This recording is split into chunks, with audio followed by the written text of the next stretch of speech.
Matthew 7:7. Ask and you will receive. Search and you will find. Knock and the door will be opened to you. Ang ating pag-aaral, pinamagatan natin, attract blessings. Paano ba inaakit natin, lumapit sa atin ang mga pagpapala? Ama namin, salamat po dahil kayo Diyos na gustong mag-bless, magpala sa inyong mga anak.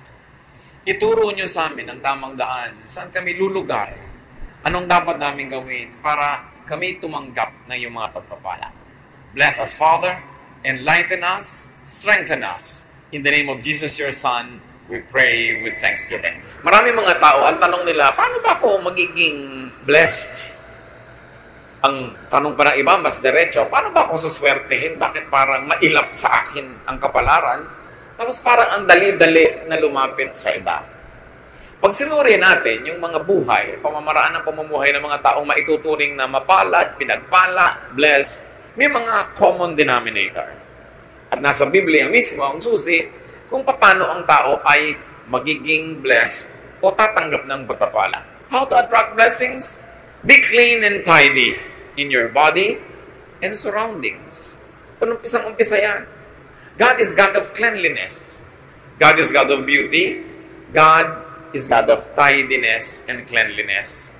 Kung paano dapat malinis ang ating espiritu, ang kakambal kasi ng espiritu natin, katawan, the physical world, malinis din, maayos ang ating katawan, ang ating pangangatawan, at ang ating kapaligiran. It goes without saying, na kung ikay marumi at burarasa yung kalusugan sa iyong katawan, sa iyong kalinisan, madali ka magkasakit. At mahirap ma-blessed kung may sakit. Mahina ang iyong katawan, tinatamad ka, wala kang energy, wala kang drive. So dapat namumuhay ang tao sa paraan na siya'y palayo ng palayo sa mga infection, sa mga accidents, dala ng kapabayaan at karumihan at kaguluhan ng paligid. 2 Timothy 2:21, all who cleanse themselves of the things I have mentioned will become special utensils, dedicated and useful to the honor of the house, meaning the Lord, ready for every good work. So to be ready for every good work, which is also equivalent to be ready to become an instrument and a channel of blessing, which is also the same as to be ready to be the recipient of blessing. One is to rid themselves of all those filth, all the disorderliness, and all the dirt mentioned in many, many verses in the Bible. Kaya nga ang kalinisan ng katawan, ng pamamahay, ng kapaligiran at kaayusan nito kasama sa pag-attract ng blessings. Paano ka naman dadapuan ng kapalaran kung ang gulo-gulo, ang dumi-dumi, ang baho-baho, mga kabaliktaran ng katangian ng Diyos? Another way to attract blessings is be orderly and organized, as we have already introduced. Kailangan maayos ang lahat. Ang bahay natin, alam natin kung saan nakalagay yung mga gamit natin. Sa mesa mo, sa drawer mo, alam mo kung nasa ng mga gamit. Hindi halo-halo, gulo-gulo. Kukuha ka ng damit, natusok ka na ng aspilin, natusok ka na ng gunting, napasok ka na ng kawali, kasi yung kawali mo pala, kadikit na nung ginagawaan mo, magulo. 1 Corinthians 14:40, but do everything properly and in order. That is in our spiritual life, in spiritual worship, and also in practical life. God is God of order. Hindi nagbubungguan ng mga planeta, may kanya-kanya silang speed, kanya-kanyang direksyon, kanya-kanyang tinatahak na landas. Merong order ang seasons, kahit ngayon nagkakaroon ng weather changes, may changes lang, kaya parang magulo, pero pagka na-establish na yung change na yan, nasanay na tayo, meron na naman siyang system. May panahon ng lahat ng bagay, kaya dapat may kaayusan. 1 Corinthians 14:33, God wants everything to be done peacefully and in order. Ito man ay sa matataas na spiritual na bagay, hanggang sa mga kaliit-liitang practical aspect of our life. Maayos. Merong predictability, merong system, hindi magulo. Ganyan din, kahit nagne-negosyo ka, maayos ang iyong record keeping, maayos ang iyong balancing ng iyong funds, maayos ang pakikitungo mo sa iyong mga kapwa manggagawa sa iyong mga kliyente. Kasi pag magulo, hindi ka nakakapag-deliver on time, gulo-gulo ang iyong inventory, paano uunlad ang iyong negosyo? Be positive. And this is very important. Think positive. Be optimistic. Tuwing tayo'y nag-iisip ng negative, ng masama, ng nakakatakot, nakaka-discourage, tatandaan niyo mga kapatid, meron kayong option na yung kabaligtaran nun ang isipin. Na imbes na yung nakakatakot ang isipin niyo kapayapaan sa pananalig sa Panginoon. Imbes na isipin mo ay yung nakaka-discourage, pwede yung isipin mo nakaka-encourage. Kung pwede mong isipin ang nakakalungkot, pwede mo rin isipin ang nakakasaya. Choice mo yan. Mark 11:24, everything you ask for in prayer will be yours. If you only have faith. This is full of meaning. Lahat daw ng hinihingi mo sa panalangin ay magiging sayo. Mapapasayo kung nananalig ka. Ang akala ng iba, ang prayer, yun lang inuusal ng bibig. Yung Lord, magpe-pray na po ako, ito na po ang prayer ko, amen, at yun ang prayer. That is verbalized prayer. Only one of the many forms of prayer. But thoughts, words, and attitude are prayers too. Sa palagay nyo ba, kinaklasify ng langit yung prayer na sinasabi ng iyong bibig na merong ending na this I pray in Jesus' name? Hinihiwalay niya ba yon sa mga isipin na pumapasok sa iyong utak? Sa mga iba pang salitang namumutawi sa iyong labi at sa iyong ugali? Lahat yan, prayer. At sabi, di ba, pag hinihingi mo at naniniwala ka, ibibigay sa iyo. Kaya yung iba sabi ako, ang hirap ng pera. Mahirap ang kumita ng pera. Siguradong hirap yan sa pera. Kasi sinasabi niya, prayer yun. It is a statement of faith. Ano yung paniniwala mo? Na mahirap kumita ng pera. Eh di ba sabi, when you ask in faith, it will be given to you. Kaya pag sabi mo, yung biyanan ko, wala nang hope yan. Yun nga nangyayari, nawawala ng hope. Because that is your prayer. Pag lagi mo sasabihin, ang hirap ng buhay. Humihirap talaga ang buhay. Dapat nating malaman na ang prayer hindi lang yung minememorya ng iba at hindi lang yung magagandang mga pananalita na may introduction na magpe-pray na tayo tapos ine-endan mo ng amen. Lahat ng tumatawid sa iyong isip, lahat ng lumalabas sa iyong bibig ay panalangin. Kaya pa sabi ko, wala na akong pag-asa. Ganito lang ako. Nagiging ganun ka talaga. Kasi yun ang hinihingi mo. And the greatest deception is people don't realize that they are always praying. And only when you think that way, will you realize that it is possible to pray without ceasing. Di ba sabi, pray without ceasing? Pwede ko ba namang hindi tumigil manalangin? Yes. Kasi pati ang iniisip mo, panalangin. Pati ang panaginip mo, panalangin.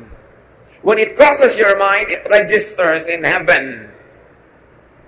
Because we connect with God through our thought. Paano ba tayo kumukonect sa God? Through our hands? At nakipag-holding hands ba tayo sa Diyos? Through our lips? Through our feet? No. Through our thoughts. And what you think of get registered in heaven. And when you believe in what you are thinking of, therefore you believe in your prayer, it is given to you. That's why watch your thoughts. Minsan, sarili mong anak, sabi mo, anak ko na to. Bobo to eh. Prayer mo yun. It is a statement of faith. Pag sasabi mo, wala naman lalaking faithful, hindi ka nun nga mangyayari sa husband mo sa'yo kasi sinasabi mo na eh, pinagdadasal mo na. Bantayan natin ang mga pinagsasasabi natin kasi natutupad. That is the great and mysterious power of the spoken and the unspoken word. It happens. Kasi we were created in God's image. At pag ang Diyos inisip niya, sinabi niya, nangyayari. Pag sinabi niya, let there be light, nagkakalight. Pag sinabi niya, let waters and the earth separate, nangyayari. If we were created in God's image, may kapangyarihan ang ating salita. That's why with every word you say, you either bless or curse your own life and others. Kaya dapat mag-isip. Attract blessings, speak good, kind, and positive words. Siyempre, birds of a feather flock together. Ang nagbabarka-barkadahan, ibong magkakamukha ng balahibo. At ganoon din yun. Kung ang balahibo ng yung ibon ay puro negative, ang ma-attract niyang kabarkada, negative din. Pag kulang ng pananalig, yun ang ma-attract niya. Weakness, failure, fear, kasi magkakabarkada yun. Proverbs 16:24, kind words are like honey. They cheer you up and make you feel strong. So have only kind words for others to strengthen them, and have kind words also for yourself to strengthen yourself. And when you are strong emotionally, when you are strong spiritually, you become strong physically. And when you are physically, emotionally, spiritually strong, you are ready to receive blessings. Blessings go to the strong, to the happy, to the positive. Because magkamukha sila, magkabarkada sila. Prepare yourself to be blessed. Pag may nangyayaring hindi maganda sa iyong buhay, pwede mong yun i-celebrate. Palakihin mo siya. Hindi maganda ang buhay ko, kawawa naman ako, apri ako, wala akong talent, mahirap ako. Sige, paulit-ulitin mo. At di kanyan iiwan. To change the situation, you've got to change your thought about it first. Be changed by the renewing of your mind. It's all in the mind. It's all in the thought. Kaya pag nakokontrol mo yung direction ng yung utak, uy, teka, nagne-negative ka utak, ayoko niyan, ipapositive ko to. Uy, nagiging afraid ka, gagawin ko, faith, ang kapalit, mananalig ako. Decision yan. So kind words are like honey. You know, unkind words are like acid. Pag ang bibig mo, laging ang laman unkind words, parang lalagyan niya na may lamang asido. It destroys its own container. So prepare to be blessed by thinking positive, by being positive. It is a choice. It is a habit to be positive or to be negative. But you know that God is positive. Paano kanya i-bless kung negative ka? Hindi ka handang tumanggap. Another way to attract blessings is to be a blessing to others. Matthew 5:16, make your light shine so others will see the good you do and praise your Father in heaven. When people praise God because of what they see in you, is it too far for God and too difficult for God to bless you? Because He gets delighted when He is praised. And He is worthy of praise. Pero kung napipitasan ng Diyos dahil sa iyo, alam mo na kung anong ina-attract mo na energy. Yung kasabihang talbog sa akin, dikit sa iyo. Pag blessing ka sa iba, tatalbog din yung blessing, didikit sa iyo. Pagka-curse o sumpa ka sa iba, tatalbog yung sumpa, babalik sa iyo didikit. Because what you give is what you get. Ganun ang rule of life. What you give is what you get. So when you give blessings, anong ibibigay sa'yo ng kalangitan? Kundi blessings din.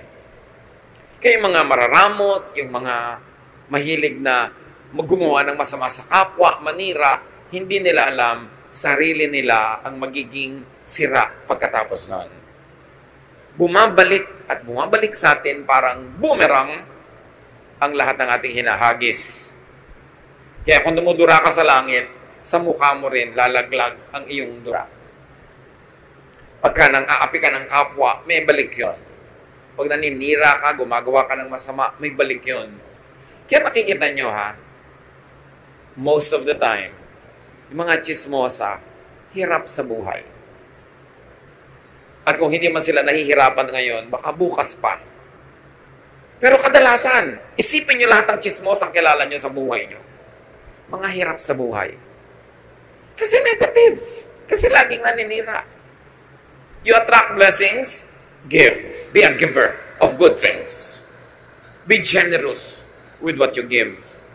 Proverbs 11:25, be generous and you will be prosperous. Help others and you will be helped. Napakadali namang maintindihan. Gusto mo palang lumawag ka sa buhay? sumagana, maging mariwasa, maging palabigay, at palabigay ng pabulosong paraan. Kasi sabi, pag tinutulungan mo ang iba, tutulungan ka rin ng Diyos at ng iba. Yan ang sikreto para lumuwag ang buhay. Huwag kang maramot. Nakikita niyo yung mga mararamot? Mga hirap na hirap din sa buhay. Kumisan ang damot-damot, laging nanlalamang, nakakaipon ng konting pera, tapos biglang isang grabeng sakit, ubos ang pera. Nagbabalanse lagi. God is the greatest accountant. Kailangan may debit, may credit, laging may balance.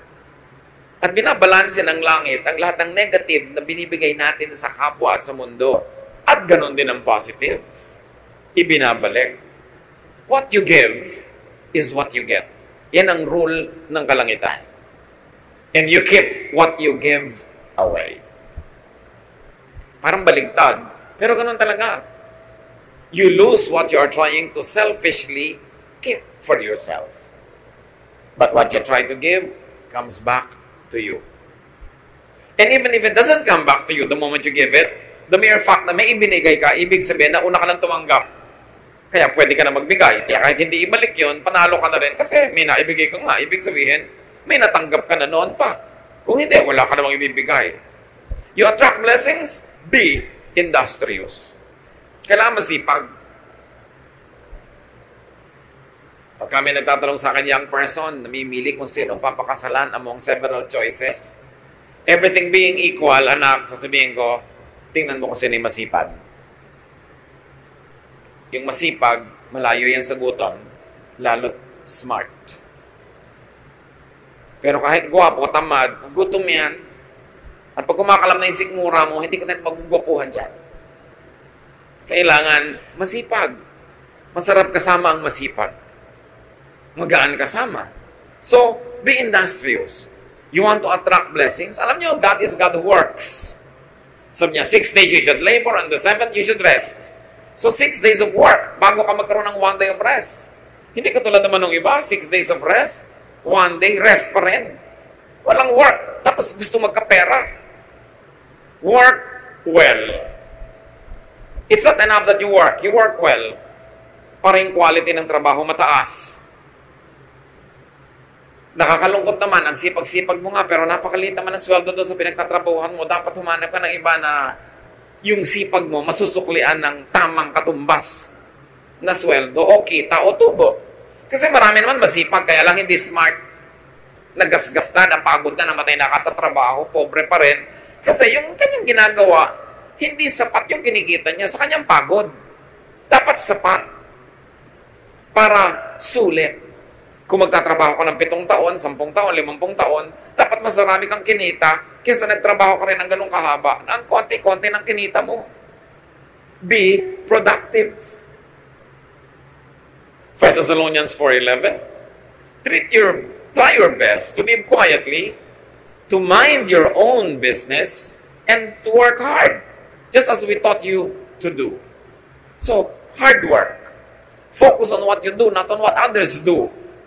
Pag lagi kang nanonood sa buhay ng iba, hindi ka makakapamuhay ng sarili mong buhay. Kailangan nakafocus ka sa ginagawa mo, hindi sa ginagawa ng iba. Then you can go deep, and you can go high, and you can go wide, and you will achieve more. 2 Thessalonians 3:10, we also gave you this rule. If you don't work, you don't eat. Naku, kung mga Kristiyano lang, susundin ito, karami ka mag-anak na ililibing sa gutom bukas. Pero mahilig kasi tayo magpremyo sa tamad. Bakit yung tamad? Laging sinusuportahan. Tapos yung masipag, ang pinaparusahan, sa kanya ipinapasan ang lahat ng gastusin ng mga tamad. Ito ang turo sa Biblia. Hindi ka nagtatrabaho, die. Mamatay ka sa gutom. Liban nila ikay sobrang tanda na, sobrang bata pa, o sobrang may sakit. But if you're able-bodied, you should feed yourself at least. Hindi mo dapat inaasa sa iba ang kakainin mo. Dito naman sa atin, may isang nagtatrabaho, may 5 kapatid na humihingi. Kaya aga-agang magbubuntis, mag-aanak, ang gatas ngayon, hihingin na uli sa ating nagtatrabaho, sa kuya.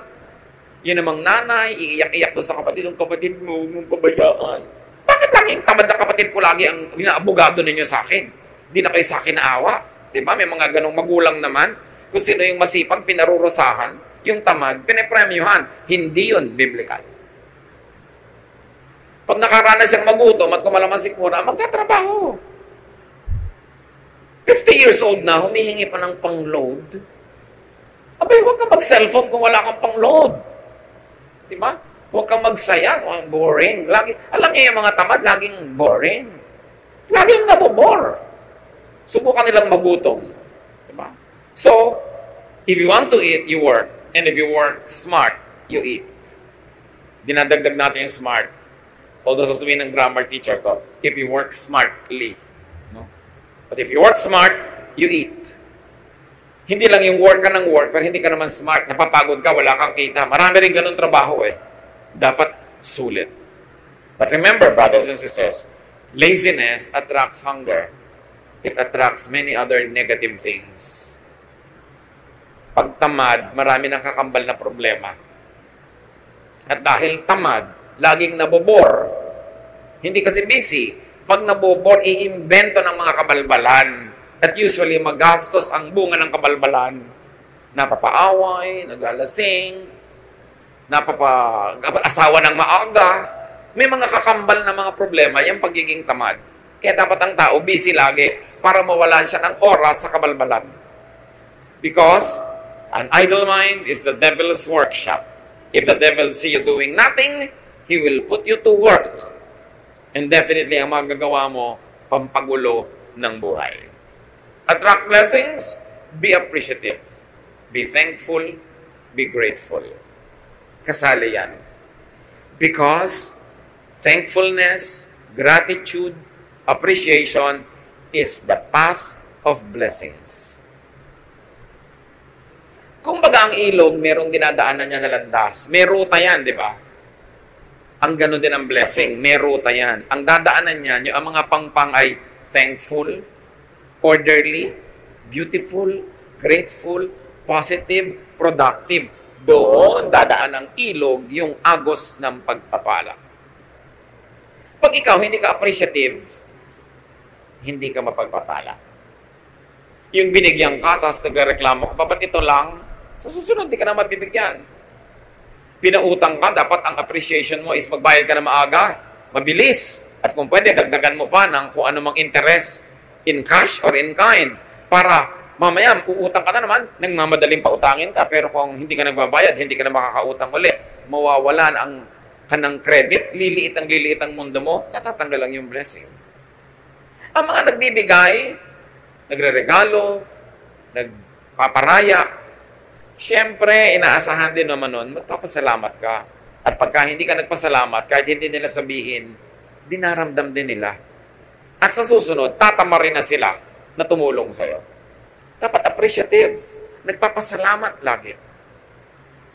Merong isang asawa, niregaluhan ng husband ng isang blouse, pagbukas ng bag ng regalo, ang sabi agad, ay, hindi naman ganyan ang color na gusto ko. Sabi ng husband, lamunin mo para mawala yung kulay na ayaw mo. Dahil binigyan na nga, nagre-reklamo pa. May mga ganun, bibigyan mo, ang hahanapin, kapintasan, reklamo, etc., etc. Pasalamat ka, binigyan ka ng blouse. Pasalamat ka, binigyan ka ng ganito, ng ganun. Hindi yung magre-reklamo ka pa. Si Jesus, may pinagaling siyang 10 ketongin. Nung naggalingan, nagtakbuhan na pauwi yung Siyam. Isa lang yung nakaalala, ay, nag-about face, at nagpasalamat kay Jesus. Luke 17 to 19, Jesus asked, weren't 10 men healed? Where are the other 9? Why was this foreigner the only one who came back to thank God? Then Jesus told the man, you may get up and go. Your faith has made you well. Sa 10 pinagaling, isa lang yung na-affirm, na-confirm, at na-cement yung kanyang paggaling. Yung Siyam, hindi natin alam kung bumalik ulit yung ketong nila. Pero isa lang ang in-affirm ni Lord. Kasi isa lang yung nagpasalamat. Mapagpasalamat tayo dapat. Pagka ikay nakakatanggap, bigay ka agad. Sa nagbigay sa'yo o sa ibang nangangailangan, ganun ang pagpapasalamat. Hindi susuluhin mo lang. At magpapahayag ka talaga ng thanksgiving. Gano'ng karami pa ngayon ang nagpapadala ng thank you card, kahit sa text. Hindi yung pagka nabigyan ka na, nakalimot ka na. Pagka masaya, nakakalimot, pag lang malungkot nakakaalala. Ang mangyayari, masisira ang papel mo. Hindi ka na kakatuwaan ng iyong kapwa. And you know, we all need help to succeed. We need help in the beginning and in the end. But people help only those that they like. So pag nadala sa'yo, hindi ka appreciative, hindi ka nagpapasalamat, wala man lang mahita at mapala sa'yo sa kagagawa sa'yo ng mabuti, mauubos ang gumagawa sa'yo ng mabuti, lilit ang iyong mundo at mawawala ang iyong mga blessing.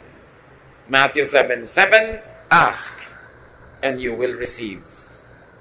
Search and you will find. Knock and the door will be open to you.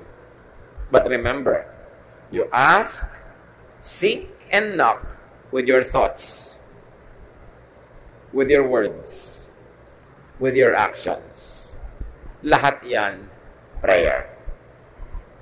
Kahit hindi ka mahilig sa formal prayer, group prayer, corporate prayer, kung ang thoughts mo lagi, words mo at buhay, ay nakasang-ayon sa mga katuroang ito, nagdadasal ka actually. At dinidinig ang iyong dasal. Remember, you attract what you think of.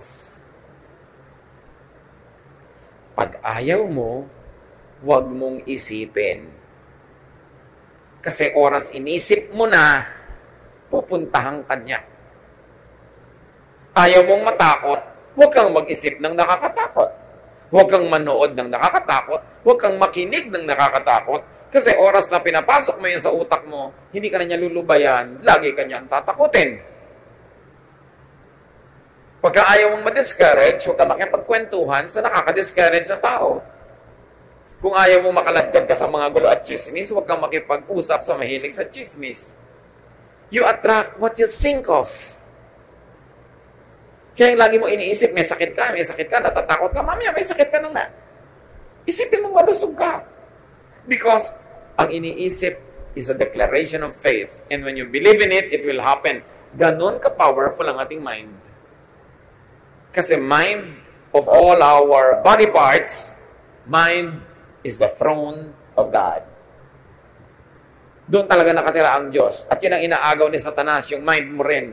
Gusto niyang tumira din siya doon para yung mga isipin niya, pumasok sa isip mo, yung mga pananakot niya, yung mga panggigipit niya, pagpapahirap niya, pag-aakit niya, utak ang pinag-aagawan. Kaya dapat iloklok natin sa ating utak ang Diyos. Hindi si Satan. Hindi mga negative, hindi mga nakakatakot, hindi mga nakakasira ng loob. You attract what you think of, you attract what you say. Watch your language. What you say will come true. And you attract what you do. Iyan ang mga prayer. Luke 6:38, give, and it will be given to you. A good measure, pressed down, shaken together, and running over, will be poured into your lap. For with the measure you use, it will be measured to you. Kung anong ibinibigay mo, yun ang tatanggapin mo. Kung paano ka magbigay, ganun ka rin paano tatanggap.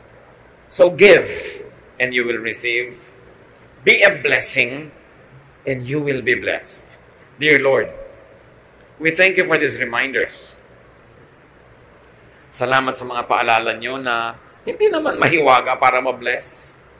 Itinuro nyo sa inyong salita kung paano kami mabibless. Buksan nyo po ang aming isip. At sa mga alam na namin, turuan mo kami maging masunurin. That we do not resist your word when we hear it. That today as we hear your word, we do not harden our hearts as in rebellion. Kundi maging teachable kami. And we should be willing to change our ways. To change from negative to positive. From ungrateful to grateful. From unloving to loving. From unhappy to happy. Teach us, Lord, to pattern our thoughts after the thoughts of your Son, Jesus.